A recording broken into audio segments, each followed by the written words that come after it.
राधे राधे दोस्तों, राधा मदन मोहन चैनल की ओर से सभी को शुभकामनाएं। तो सब लोग कैसे हैं आप लोग? सोच रहा हूँ अच्छा ही है, क्योंकि मौसम जो सुहाना है आज। तो आज ज़्यादा देर तक बात नहीं करेंगे। हम आज जो वीडियो बनाने जा रहे हैं, इस वीडियो को हम 2 पार्ट में बनाएंगे, क्योंकि मुझे ऐसे सुनने को मिला है ज़्यादा लंबा वीडियो हो जाते हैं तो वो लोग देखना पसंद नहीं करते। कि मुझे इतना पता नहीं था, मेरा दोस्त ने बताया है, क्योंकि मेरे को यूट्यूब के बारे में इतना कुछ पता नहीं है। तो छोड़िए, खैर वो सब बातें, सीधे मुद्दे पे आते हैं। तो हम बताएंगे कि हमारा कोई लोग बोलते हैं, अरे भाई जो करना है करो, मरने के बाद किसने देखा है क्या होगा, नरक नाम की कोई चीज़ होता है कि नहीं, ये कर्म का फल भुगतना पड़ता है कि नहीं, ये सब चीज़ें बहुत कुछ बताते हैं।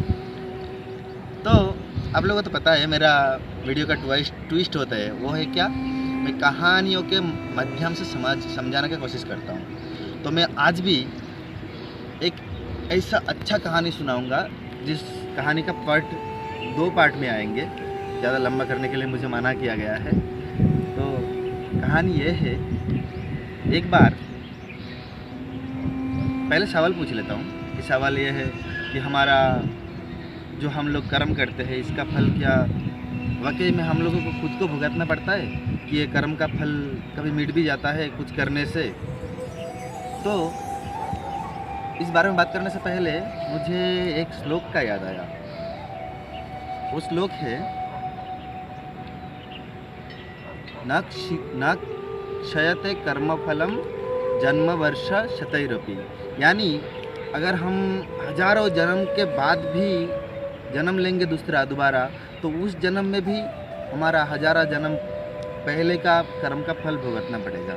अगर हम लोगों का कुछ अच्छा काम कर लिया है तो हमारा नसीब अच्छा हुआ है, बीच में 1000 जन्म में हमारा उस बुरा कर्म का फल भुगतना ना पड़े, कोई बात नहीं।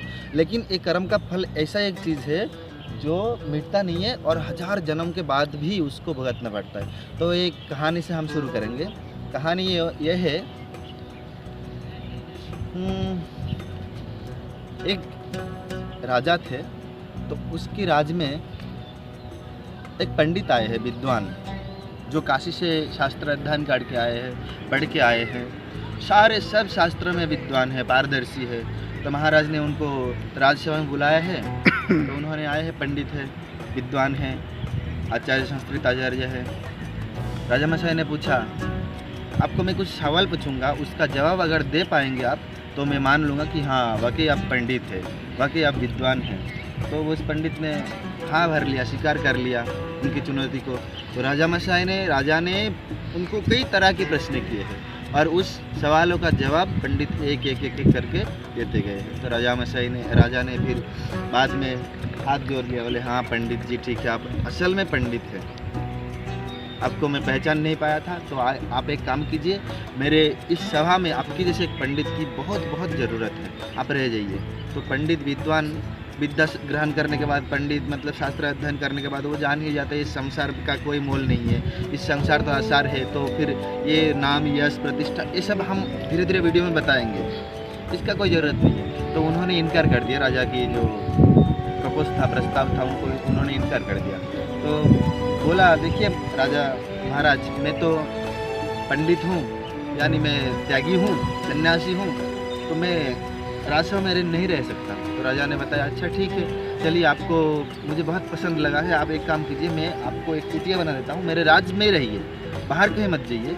बोले ठीक है, ये हो सकता है। तो उन्होंने कुटिया लेके अपना भजन करने लगे हैं, और माधुकरी यानी मांग के ले आके फिर भोजन करते हैं, ठाकुर जी को भोग लगाते हैं, फिर भोजन करते हैं। तो वैसे ही दिन जाते और उस राजा का भी कोई संतान नहीं था। तो वो साधु बाबा जब आए हैं, पंडित जब आए हैं, तो उसके कुछ साल बाद उस राजा को भी एक बेटा हुआ है। तो साधु ने अपने आंखों के सामने राजपुत्र को, यानी राजा की बेटा को बड़े होते हुए देखे, धीरे धीरे बड़ा हुआ।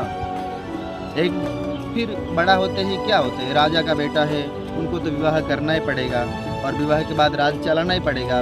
राजा अभी वृद्ध में हो जाएंगे, बुढ़ापा में आ जाएंगे, कितने साल तक राज्य को चला पाएंगे।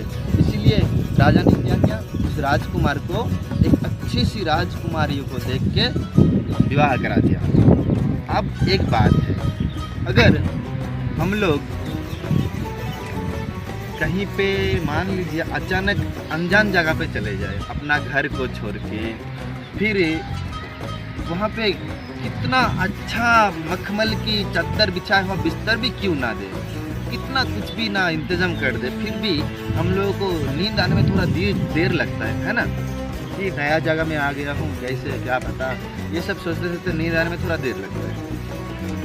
फिर वैसे ही उस राजकुमारी को हुआ, राजकुमारी ने अपने राज छोड़ के दूसरे राज्य में आए हैं और पहली रात है, तो राजकुमारी को भी नींद नहीं आ रहा। राजकुमार का क्या, वो तो खर्राटा मार के सो रहे, अपने ही राज है, तो बस ऐसे ही राजकुमारी को नींद नहीं आ रही। राजकुमारी को उसने देखा, रे राजकुमार के सिर के नीचे, तकिए के नीचे, बिस्तर के नीचे कुछ खुला हुआ लग रहा है, क्या है उसमें।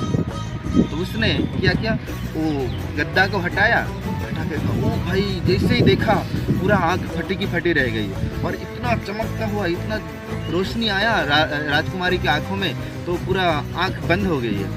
फिर आँख को ऐसे ऐसे करके फिर देखा, अरे ये तो एक तलवार है, पर वो तलवार इतना बड़ा है, इतना मोटा है, इतना भारी है, उसका जो बाट है ना पकड़ने वाला, वो हीरा मोती जहरत बहुत बहुत डायमंड सब कुछ से सजा हुआ है। राजा का सोच ही सकते हैं अब कैसे हो सकते हैं।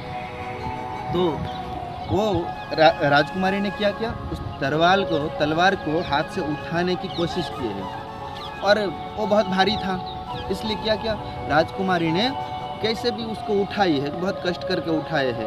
उठाने के बाद जो हुआ, राजकुमार तो उधर सोए थे, उठाने के बाद अपने वो राजकुमारी उसको बाहर रख नहीं पाया, अचानक से गिर पड़ा राजकुमार की गर्दन पे।